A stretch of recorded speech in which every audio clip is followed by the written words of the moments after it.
Jumat 20 Juni berjumpa lagi dalam seri kita masih belajar mengenal Tuhan Yesus dari setiap kitab. Dan hari ini kita sampai kepada kitab Kolose. Namun sebelumnya mari kita berdoa. Bapa, di dalam nama Tuhan Yesus kami bersyukur buat pagi ini, hari yang luar biasa, hari yang ajaib, hari yang penuh terobosan dan keajaiban. Mari Roh Kudus bicara kepada kami, pimpin kami untuk berjalan dalam kehendak dan rencana-Mu. Beri kami roh hikmat dan wahyu. Dalam nama Tuhan Yesus kami berdoa. Haleluya. Amin. Yes. Baik Bapak Ibu Saudaraku. Pagi ini kemarin kita belajar dari Filipi.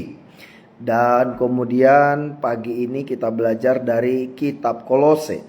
Nah, di dalam kitab Kolose Tuhan Yesus diperkenalkan sebagai ada 7 hal Bapak Saudaraku. Yang pertama, gambar Allah yang tidak kelihatan. Yang kedua, yang sulung dari segala ciptaan. Terus yang ketiga, pencipta dan pemelihara segala sesuatu. Dan kemudian yang keempat, kepala gereja. Yang kelima, yang penuh dengan kealahan. Yang keenam, pendamai dan penebus. Dan yang ketujuh, kunci hikmat dan pengetahuan. Dalam Kolose 2:9 dikatakan, sebab dalam Dialah berdiam segala jasmaniah, seluruh kepenuhan kealahan. Nah, Bapak Ibu Saudaraku, dalam kitab Kolose ini Tuhan Yesus digambarkan dengan sangat mulia dan agung. Dan berikutlah beberapa hal yang utama tentang Tuhan Yesus. Yang pertama, gambar Allah yang tidak kelihatan. Kolose 1:15. Yesus adalah penampakan sempurna dari Allah yang tak terlihat. Siapa yang melihat Yesus, dia sudah melihat Bapa di surga.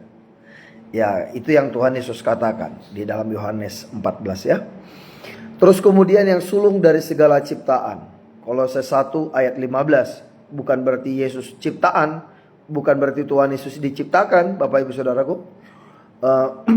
Melainkan berkuasa atas segala ciptaan. Dan ada sebelum segala sesuatu, ada sebelum segala sesuatu diciptakan. Ya, Tuhan Yesus sudah ada dalam kekekalan. Nah, itu bisa kita lihat dalam Yohanes 1 ayat 1 sampai 3. Sebelum segala sesuatu, sebelum langit, bumi, laut dan segala yang ada di dalamnya diciptakan, Tuhan Yesus sudah ada. Oke. Kemudian pencipta, yang ketiga pencipta dan pemelihara segala sesuatu. Kolose 1 ayat 16 sampai 17. Segala sesuatu diciptakan oleh Dia, untuk Dia dan bagi Dia, baik yang ada di sorga maupun di bumi. Gitu Bapak Saudaraku. Dia mendahului segala sesuatu dan segala sesuatu berada di dalam kuasanya. Kepala gereja. Oke, Tuhan Yesus juga adalah kepala gereja. Kolose 1 ayat 18. Yesus adalah kepala gereja yang adalah tubuhnya. Ia yang pertama bangkit dari kematian, sulung dari antara orang mati, menunjukkan kuasanya atas maut. Jadi Bapak Ibu Saudaraku, bahwa Yesus adalah kepala gereja, Dia yang berkuasa dan berdaulat. Dan gereja didirikan bukan hanya dengan teori, tapi dengan mandat, otoritas dan kuasa. Dan kemudian yang kelima, yang penuh dengan kealahan. Kolose 1:19, Kolose 2:9 juga. Seluruh kepenuhan Allah berkenan diam di dalam Dia, yaitu dalam Yesus. Karena itu Tuhan Yesus adalah manusia ilahi, tetapi Dia juga manusia, yaitu Tuhan dalam wujud manusia. Wow. Dan itu dibuktikan dengan kuasa otoritas. Sudah dinubuatkan mengenai kedatangannya, bernubuat, bermukjizat, hidup sempurna tanpa cacat celak, sehingga qualified, layak untuk menebus dosa manusia, karena Dia tidak berdosa. Luar biasa. Tapi ya, mari kita rindukan mengenal Dia lebih lagi, Bapak Saudara. Bukan hanya mengetahui Tuhan, tapi kita rindu mengenal Tuhan. Yang keenam itu adalah pendamai dan penebus. Kolose 1 ayat 22 sampai 20 sampai 22. Melalui darah di kayu salib, Yesus mendamaikan segala sesuatu dengan Allah, yaitu dengan Bapa di surga, dan menyelamatkan orang berdiri dari hukuman. Ya harusnya kita semua menuju ke neraka, Bapak Saudara. Tapi kita diselamatkan sehingga kita qualified, layak untuk masuk surga. Sehingga ketika kita menerima Tuhan Yesus, maka ketika setiap kali kita datang kepada Bapa di surga, Bapa tidak melihat lagi kita yang berdosa, tapi dia melihat ada Yesus yang membenarkan kita, yang sudah benar ada di dalam kita. Dan kemudian yang ketujuh, Bapak Saudaraku, kunci hikmat dan pengetahuan. Kolose 2 ayat 2-3. Segala harta, hikmat dan pengetahuan tersembunyi di dalam Yesus, Bapak Saudaraku. Jadi kesimpulannya kitab Kolose ini menggambarkan Tuhan Yesus sebagai Allah yang berkuasa, pencipta, kepala gereja, satu-satunya juru selamat, dan sumber segala hikmat. Wow. Bapak Ibu Saudaraku, apakah kita mengalami ini semua? Puji Tuhan, saya mengalaminya semua, Bapak Saudaraku. Semua firman ini saya mengalaminya.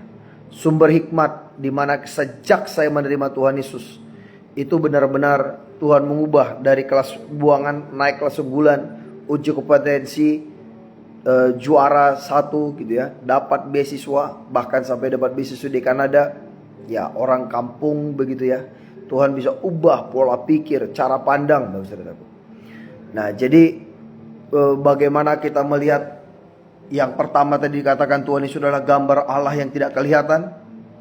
Ya, itu yang saya melihat bagaimana pemberitaan akan nama Yesus atau pemberitaan akan Injil itu telah menyelamatkan banyak orang, mengubahkan banyak orang, menyembuhkan banyak orang.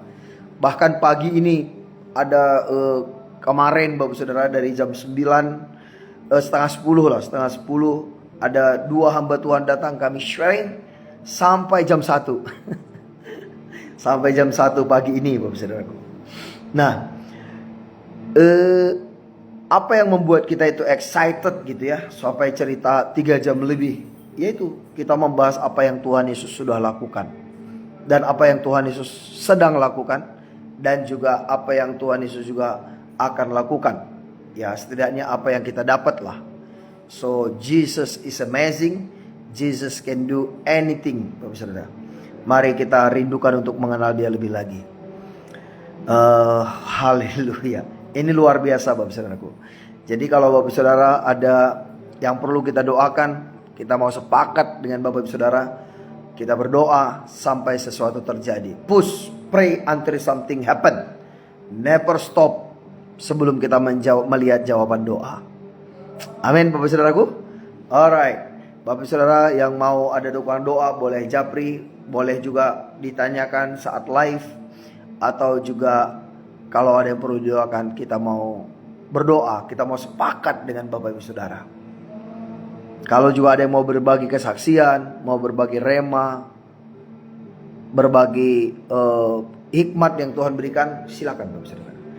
Kita boleh saling memberkati. Amin. Mari kita berdoa.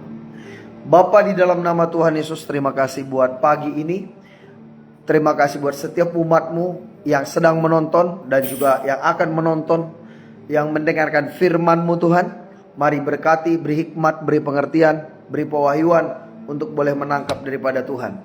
Terima kasih Bapak, biar semua yang lemah dikuatkan, semua yang sakit disembuhkan, semua yang berat diberi kelegaan di dalam nama Tuhan Yesus. Terima kasih Bapak, tambah-tambahkan hikmat pengertian kepada kami. Kami mengucap syukur, berkati setiap umat-Mu Bapak.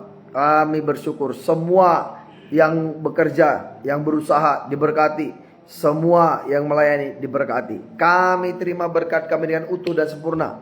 Kami diberkati jadi saluran berkat bagi Indonesia dan bagi bangsa-bangsa.